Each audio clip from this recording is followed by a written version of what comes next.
Hello everyone, I'm here with 𝗪𝗧 today. I came across 𝗪𝗧 on Instagram. She's doing an amazing job doing so much exercise after her cancer journey. And I really hope that this chat here, it's beneficial to you if you're going through the same thing as 𝗪𝗧 did. So we're going to talk a little bit about her experience with cancer and what happened, and hope this is going to be give you a little bit of a light. So hi 𝗪𝗧, how are you today? Oh, I'm good. I'm here. I'm blessed. Yeah. Are you in Texas, right? Yes, I am in Texas. Yes. Awesome, cool. Yes. So if you could tell us, how old were you when you were diagnosed with cancer? That would be awesome.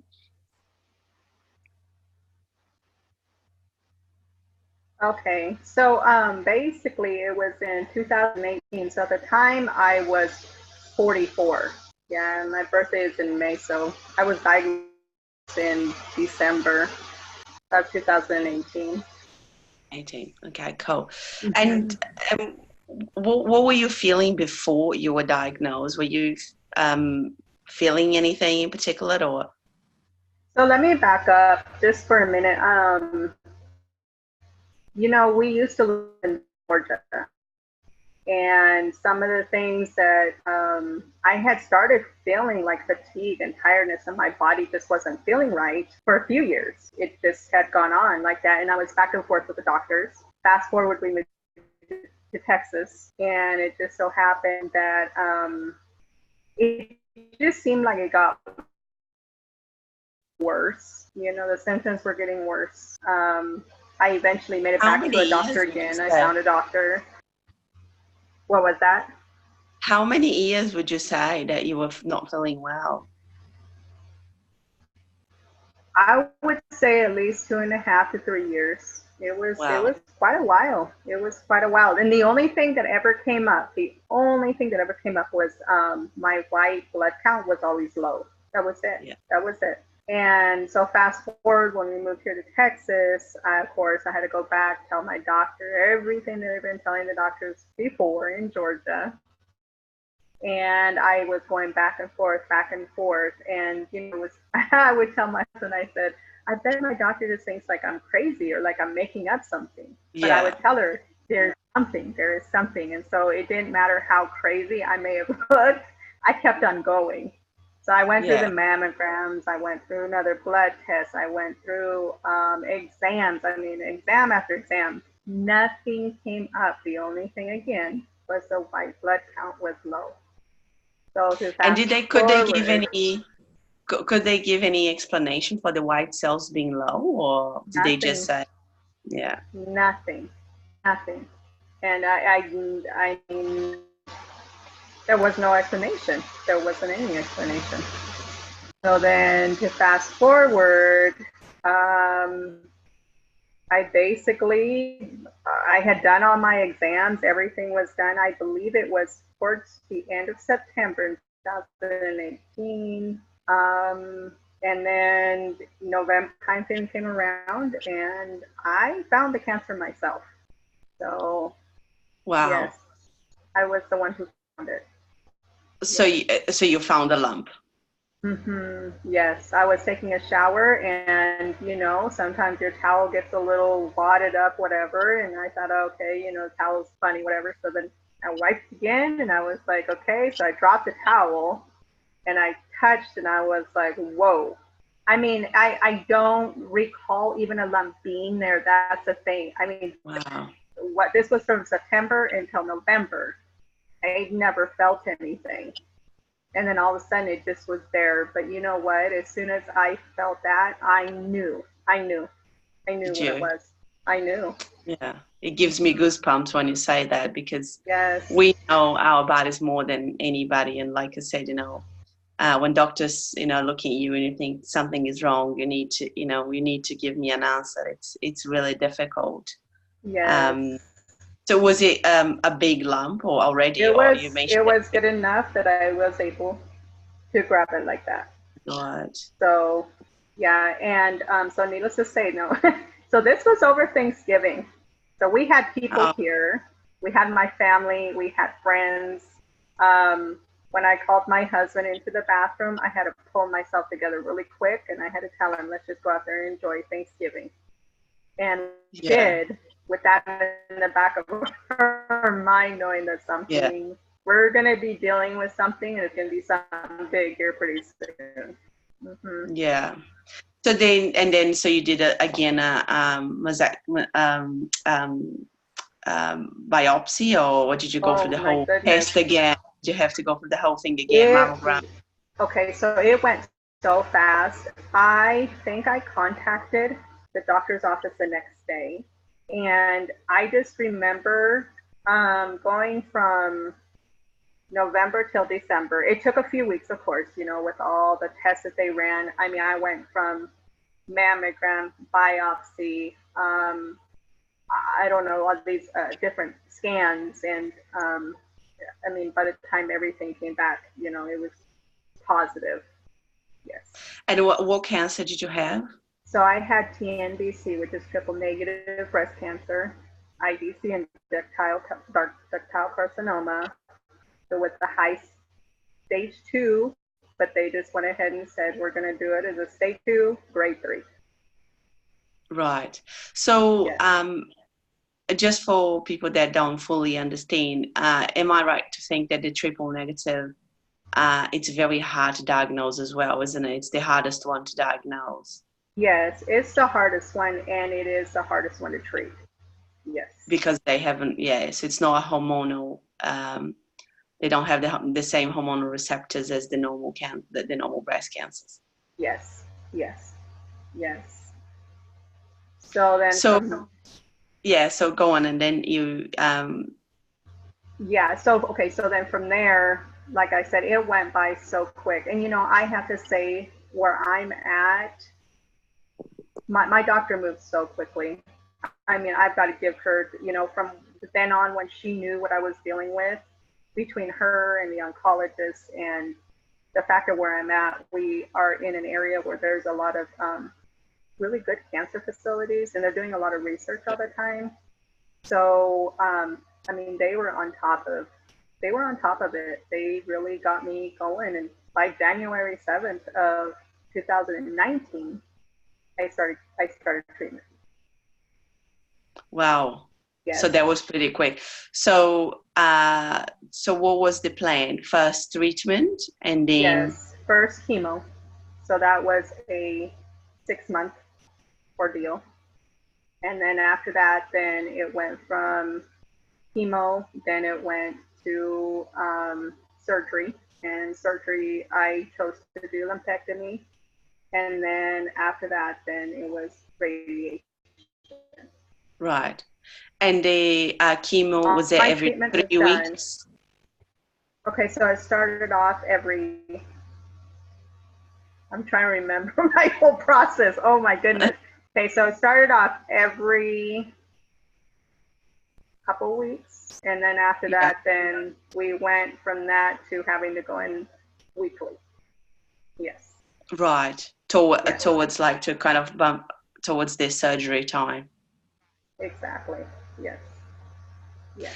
And then surgery, did you say you chose A lumpectomy? a lumpectomy? Okay, cool. Yeah. Yes. And was it something that you could choose from, or either No. there or mastectomy, or? Yeah. I mean, they left it for me to choose. They did, Okay, but they also told me that they felt like at this point in time I did not need to have a mastectomy. a full Um, mastectomy. yes, whether it been both or whether just been one. I had already told my husband I would not just do one. If I was going to do that, I might as well Yeah, just do them both. But now during this process, they did send in they do a blood um, uh, to see if it's hereditary, and that's one okay. thing. It came back negative. Oh, perfect. I don't know if that is. I know I get that response too, but the thing is then you wonder, well, what caused this? What is, you know, Yeah, that's what do my I next have question, and that's to, my next question. Why do you think you got cancer? You know, I mean, I have, you know, I talked with my sister, and one of the things that, I don't know, you say that you follow me on Instagram. I don't know if you have seen when I mentioned that I had wrote a book about my life. I had a really rough upbringing. And so my sister also has things that go on with her physical self, you know, and I have another sister that is going through stuff too. And I told her, I said, you know, who knows what we could have been exposed to during, you know, was it because of the abuse? Was it because of malnutrition? Was it because of, I mean, there's this whole, you know, like this whole span of what was it that would have caused me to get that cancer, you know? So Yeah. I can't, I mean, I don't even know. I wouldn't even know. Yeah, it's difficult, isn't it? And obviously the doctors didn't give you an answer because the only thing that they could have said it was if it was genetic or not. But right. that's it, isn't it? Is that right? Or Yes. yeah. Yeah, exactly. Exactly. At least if it had come back positive, there would have been the then okay, who in your family had it? But we don't have any of that. So Yeah. with this Yeah. being the negative, this so yeah. Yeah, and I So think what you said is so true. I mean, we obviously each of us have our own stories, but I think you know, I can say for myself that I think part of my cancer was also due to kind of um, some mental healing that I need to do. And we carry all of those things throughout our lives, and I think that we don't realize how much it does really affect us until something right. like that happens. And Right. then we kind of reflect on you know how we have dealt with things, how we, you know, really went through things. And I think, you know, for me it was a call to work on the mental healing and really clear out everything that I had inside me that I needed to be clear out. Right. But yeah, and I think you are right. I think it's yeah, it's obviously difficult to know. The doctors are never going to tell you, you know, this is the cause, because I don't think they really know themselves. Yeah. All they can do is a genetic test. But I think, yeah, like maybe like deep inside, you know, we all know a little bit, you know, about our own journeys and what could have contributed at least to that, you know, to this happening to us. Right. So what was it like during treatment? Chemotherapy, what was it like? Oh my.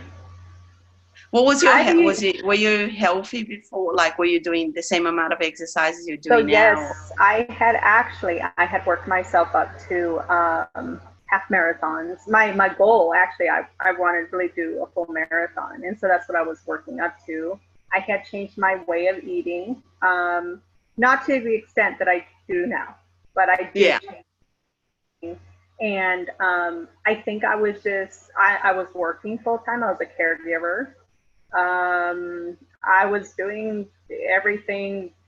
I thought I was trying to lose weight at the same time, you know. Mm-hmm. But during, okay, so so you ask how it was like. Oh my goodness, how do you even begin to explain that? It was a struggle.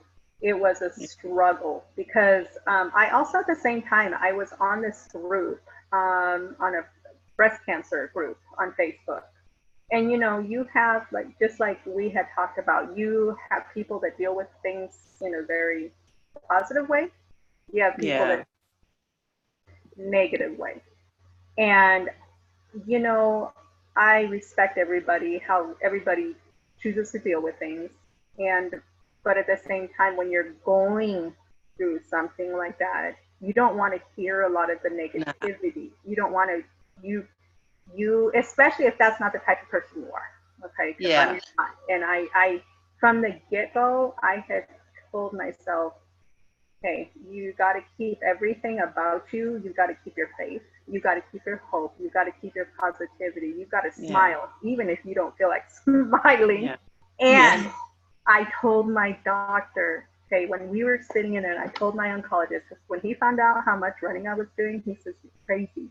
One of the nurses told me, she goes, "Be careful because, you can hurt yourself." And I understand that they were looking out for my well-being, but Yeah. the was like, watch what I'm going to do. I am not, because they told me, they said, you really should stop your running. You should stop, and I just was like, no, I'm not. I Yeah. told my doctor, I said, I'm not going to stop my running.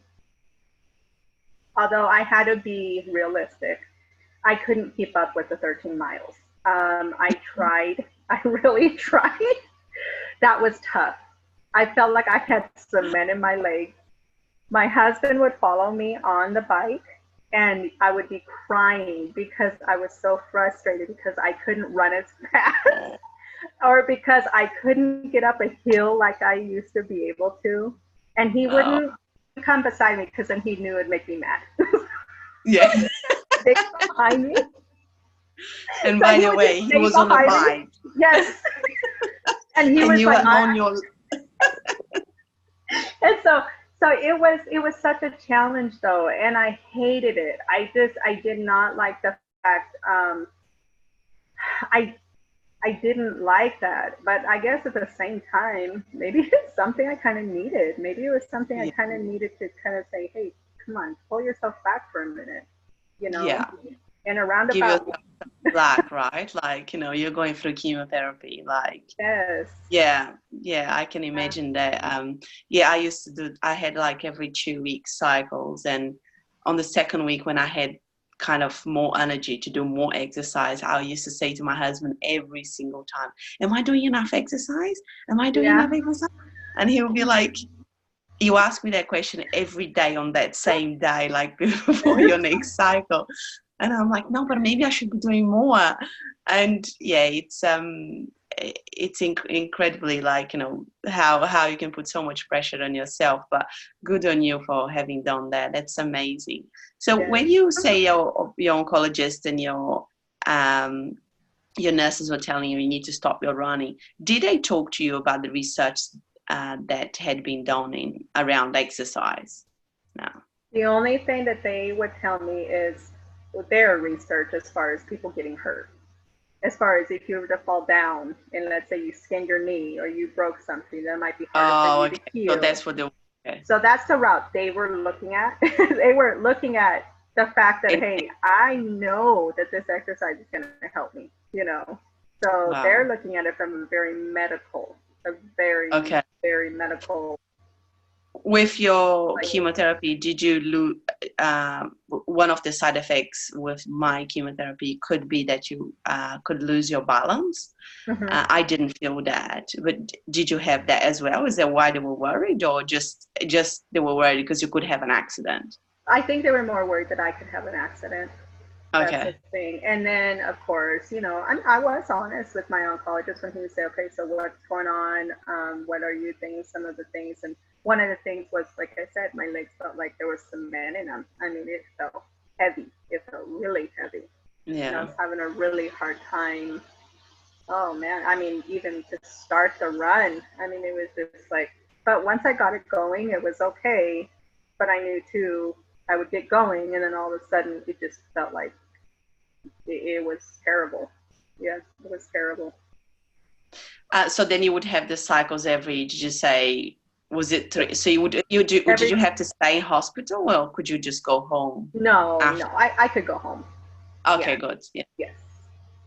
And so apart from feeling, tired and, I mean, what else did you feel like during treatment? Um, so of course you go through that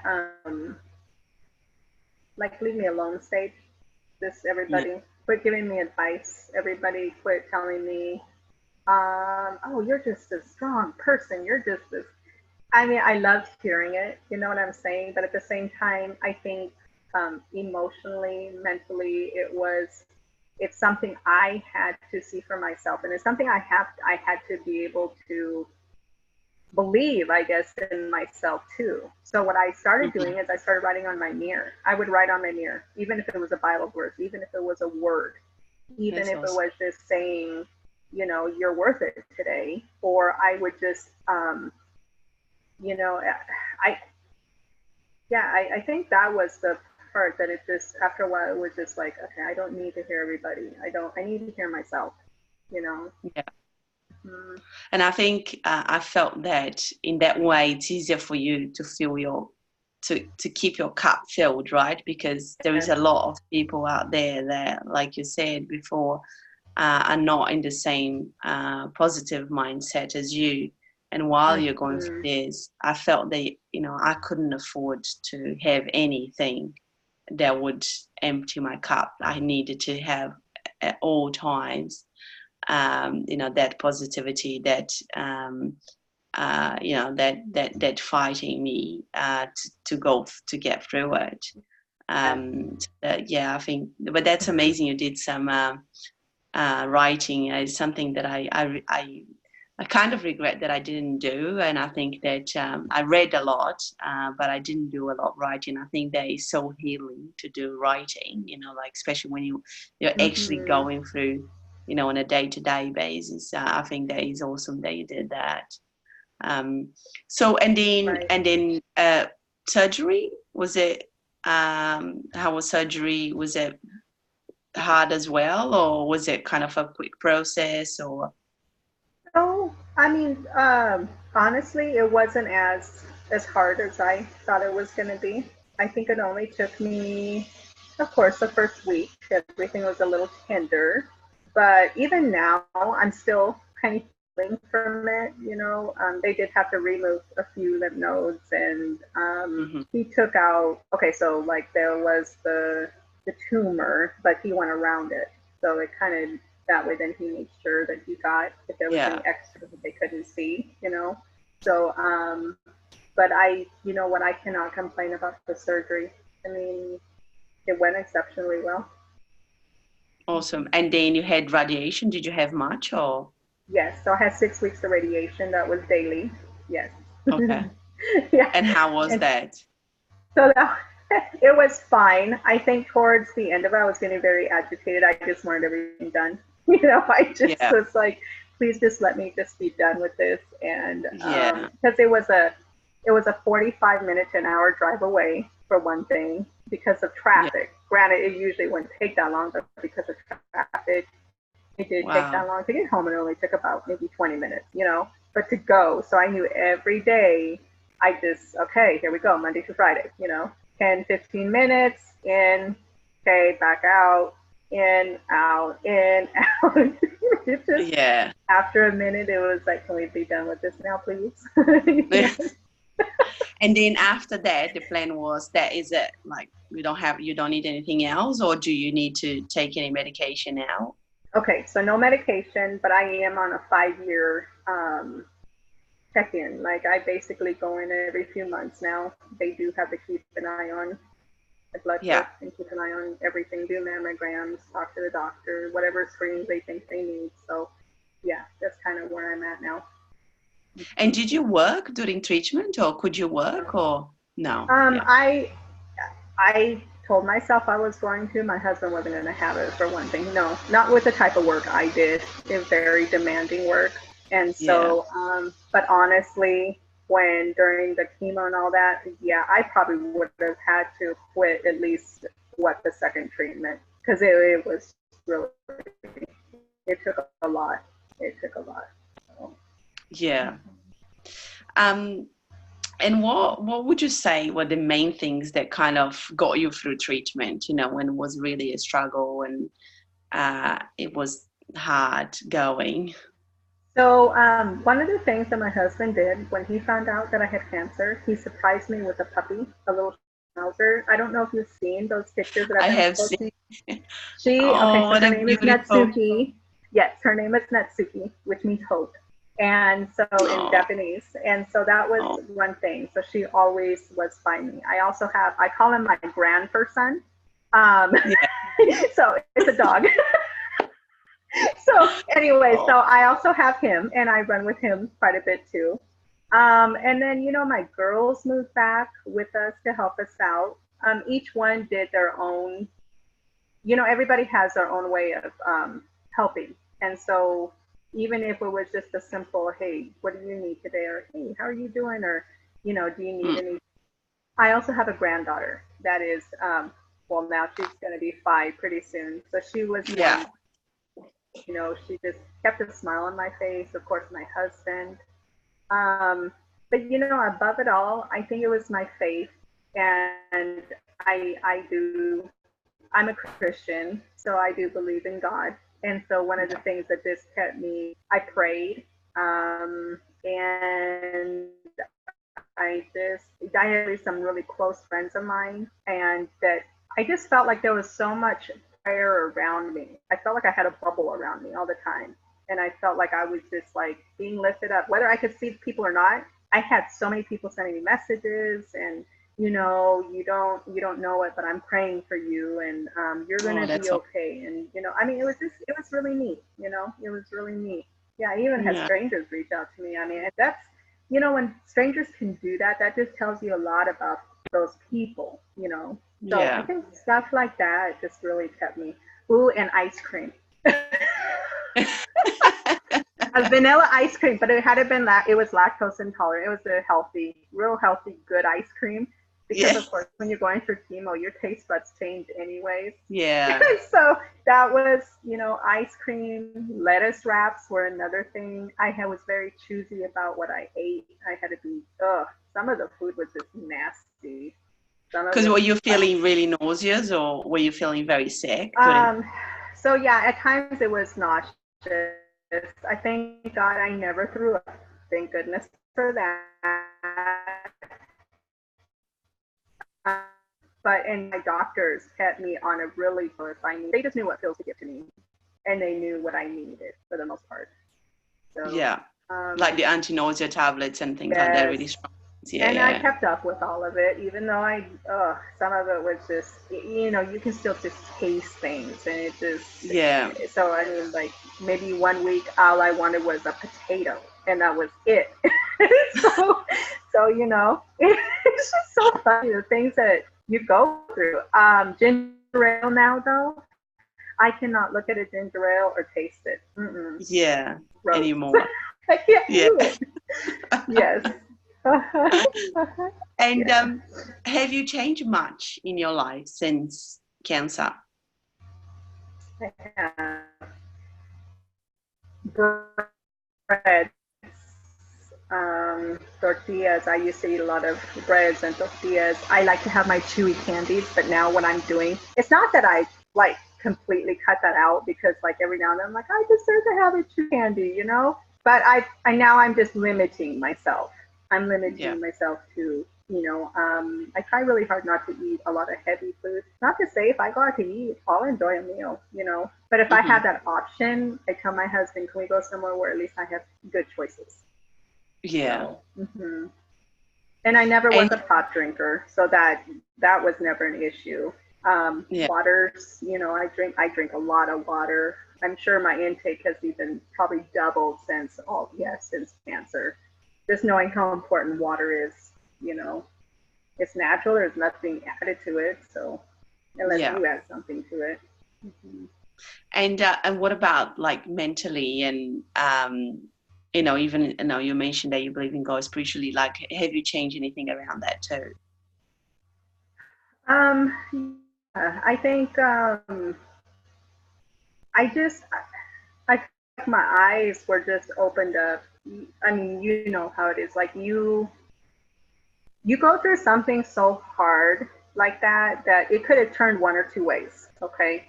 For me, it turned to where I'm okay. I'm still dealing with things, but it's not like I'm bedridden. It's not like I have a diagnosis of saying I'm going to be dead in a year. Thank you God for that. But I think it's humbled me a lot. I just look at things a different perspective. The smallest things can make me smile, or I'll just start laughing. I mean, I used to laugh a lot, but now I even laugh more. So, and I love your Instagram now filled with laughter. That it's awesome. That is awesome. Yeah. I mean, it's just just knowing that.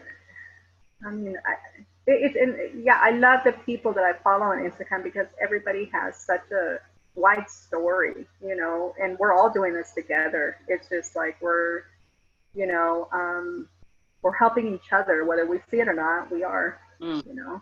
definitely. Yes, Yes. definitely.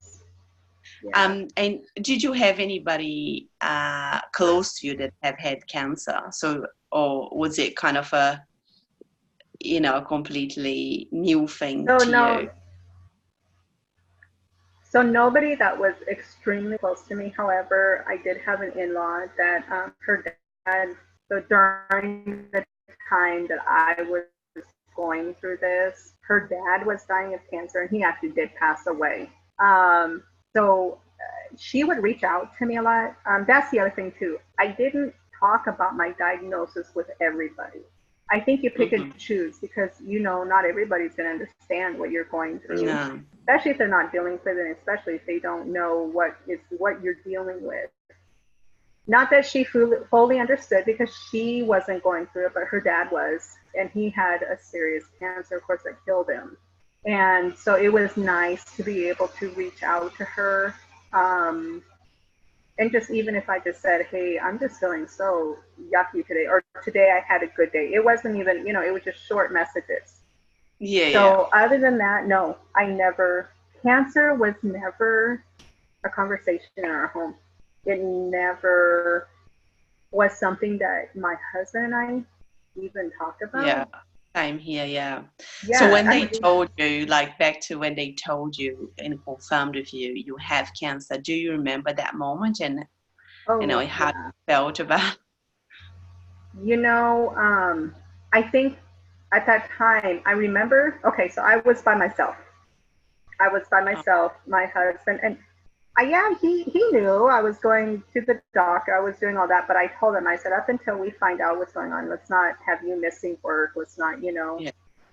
So I was in a store and I had kept on getting calls from the doctor's office. So I ignored the calls. I saw they were calling and I ignored them.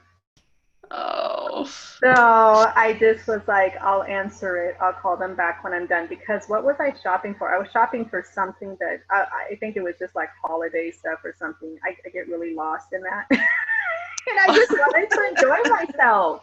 I just was so like, let me just enjoy this. I already know why you're calling me. I don't want to call. I don't want to oh, talk to you. But knowing that once I hit that car, I had to call them back. And so I did. And not that they tell you right off the bat, anyways. Not all they said was, "Doctor really needs to see you. You need to get you in." And I knew right then and there what was yeah, going to be told to me. So yeah, was it a shock for me? No, because I had already told myself. I think I already know what I'm dealing with. However, like I said, it wasn't like something that I really had never seen anybody with it besides shows or beside, you know, as a caregiver, I did work with a family that had, but it wasn't like, it was different because you're just kind of taking care of that person there at the end of their, you know, they yeah, were older and the family was kind of there. I mean, but no, nothing personal like the way that I was going to deal with it. And now it's me, yeah. you know, the fear. I don't know. I never had fear.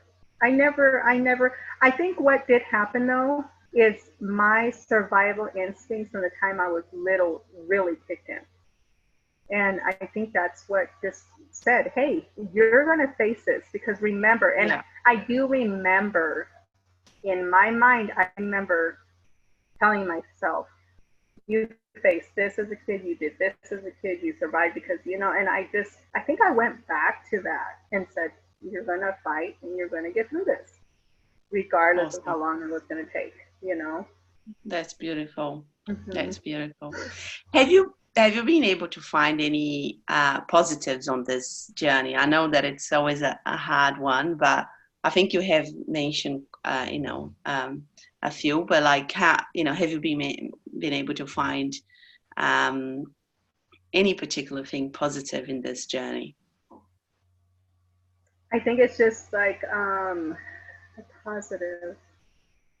Gosh, there's so much. It's a wide. I think it's just my mind is open. It's knowing that it just is. I don't know. It's hard to. I mean, maybe you do get it because you've been through it. It's just like you tend to look at stuff that maybe you would have found before more serious or more, you know, and you just kind of are lighter. I guess it's not so serious, you know, like kind of you don't sweat this more thing anymore, kind of thing. Yeah. Okay, so what? Yeah, yeah. And how does life look like for you now? Like, so when did you finish your radiation? Was okay. So everything was done September. No, the beginning part of October, I think it was. So this is now what I'm dealing with is so now it's just going to be a new thing that I'm dealing with. Okay, let me back up. So during my chemo, of course, you're going to have body aches, right? And of course, you're going to have all that stuff. And I kept on telling my doctors, I said, my body really hurts. Like on top of that, I felt like I was constantly having the flu again, back to that same pain that I had that started my whole journey in Georgia. Right. So what did they tell me? You know, well, of course, it's probably just what's going on with chemo. It's probably just, you know, your medicines, your body's being offset, all this stuff. So, okay, so I just took it for that. So with all that being said, radiation was done. I had gone in to the doctor during the middle part of radiation. And I told her, I said, my body is hurting. Why is my body still hurting? And she said, okay, she goes, let's take some, let's test again. Let's do all this again. And let's see, you know, if something is going to pop up. So, of course, when they did that, that was in September. The only thing that popped up, and I don't even know if I'm saying that, I think it's the 𝗕𝗢𝗢𝗢𝗢𝗓. Anyway, something in your liver that says that there's inflammation in your body, okay, that there's something going on. So, of course, at that time, I was still going through radiation. So she said, why don't we hold off, wait until you're done with radiation, and let's give it a few months. Let's make sure everything's out of your system. Let's give your body some time to kind of, maybe you're not flushing things out, right? Maybe it's just take a moment. So over the last few months, my body has still been hurting. I still have been in November, beginning part of December, it's gotten worse. And so I'm to the point to where when I do get up and I have to push myself up out of that bed and just tell myself, come on, one leg in front of the other, let's go. I have to now stretch really good before. I mean, I take about 15 to 20 minutes to do this big stretch and everything before I go run. So I finally let my doctor know. And just recently, she did the screening. That's all she can do. She can only do the blood work. She called it the screening. Yeah. And she goes, they came back, this time around, it came back positive for an autoimmune disease. So that's what I'm going to be dealing with. I don't know.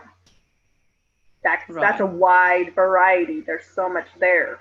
There's so many autoimmune diseases. So she told me, she said, so now the next thing is I have to go see a specialist. So with that being said, like I told her, I said, I'm just going to keep on running. I'm going to keep on exercising. I'm going to keep on I'm going to try to be as proactive as I can. And as long as my body allows me to, I'm just going to keep on doing what I can. I'll go to a specialist. I'll find out what exactly I'm dealing with so I can face this in the right way. Exactly. So that's where I'm at right now. So, and are you talking about, so you really finished chemo last September, so that was only October, sorry, so that was 4 months ago. Yes. And then it was, okay, cool, okay. Yes. I know, I know, right? I know, I'm trying to, 2019 to 2020. 19, I know. So you're not back at work yet? No. So, No. actually, you know, I'm not planning on going back and doing that. Like I said, the type of work I had done for many years was very heavy work. I'm a little Yeah. bit older now. You know, I'm 46. Well, I will be 46.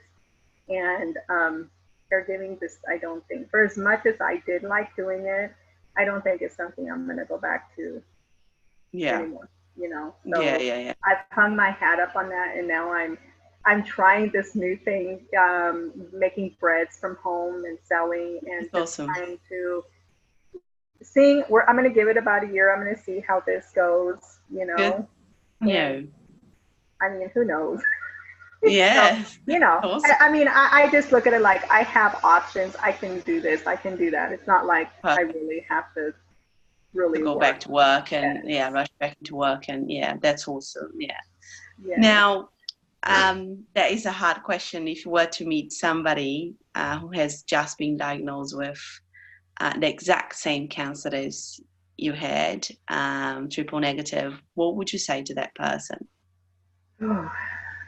Don't stop. Don't stop. Whatever you're doing, don't stop. You've got to know your body. You've got to speak up for yourself. Yes, listen to your doctor. That's not what I'm saying. Yeah. But you've got to know your limit, and because you're the only one that's lived with you. But you just met your doctor. You know, you've lived with you since you were a baby. So you know. Exactly. But at the same time, listen to your body. Don't give up. Have faith. And as long as, like I said before, as long as it's not a diagnosis that, hey, it's a you only got a year, that this is it, you know, this is, there is no, it doesn't need to stop you. That's the thing. Mm, It does not need to stop you. You can keep on going. awesome. So, That's so good, Mari. Thank you so much for your time. You thank said you. so many good, so many positive things. You know, I'm very confident that you're going to inspire so many people with this chat. It's been an amazing journey, and I think you kind of faced this in such an inspiring way. You know, you've given me goosebumps in many, in many times that you in so many of your answers. You are a beautiful person, a beautiful soul.